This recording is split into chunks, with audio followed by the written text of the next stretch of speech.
the unholy alliance between the left and the forces and the Muslim supremacists, considering that the premises and the principles of both of them are mutually incompatible?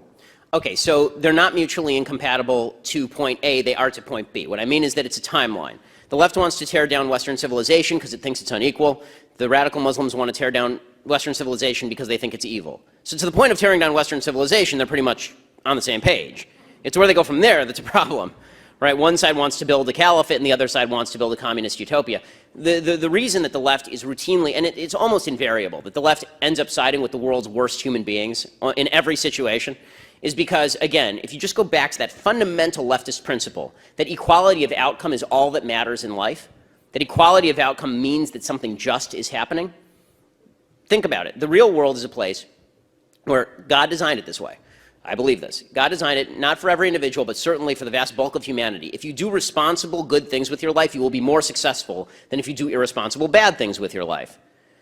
Well, if the left believes that people who are unsuccessful are more virtuous, then what that means is that the non-virtuous are more virtuous, right? Because the people who are unsuccessful are generally not doing good, responsible things, and the left says, well, those people are victims, let's help them, right? So the Muslims in the Middle East are victims of Israel. They must be victims of Israel because Israel's rich, and its neighbors are not, so they must be victims.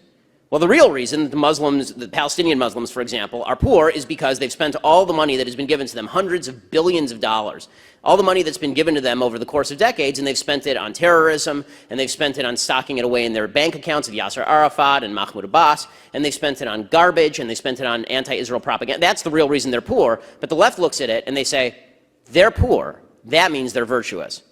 This is why I hate it, really despise it, when Republicans do the whole, I'm a better person because I have a rags to riches story. You weren't a better person when you're poor. Okay, no one is a better person just because they're poor. By the way, no one's a better person because they're rich. All that wealth is a measure of how many voluntary exchanges you engaged in a free market. That's all that wealth is. But the idea for the left is that all inequality is evil. Therefore, the people who are unequal at the top are evil and the people at the bottom are virtuous.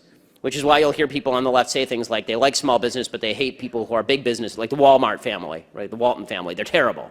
Well, were they terrible when they were just a family living in the middle of nowhere? When exactly did they transition over into evil? Right? When they became successful enough, because their success meant, by necessity, according to the leftist worldview, they were depriving others of their fair share. And Bernie Sanders said this right after winning New Hampshire the other night.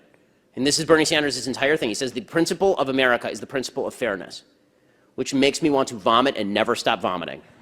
The principle of America is not fairness of outcome. And he was talking about fairness of outcome. He said, oh, how it's unfair that 1% of the population lives with more wealth than 90% of the rest of the population. And,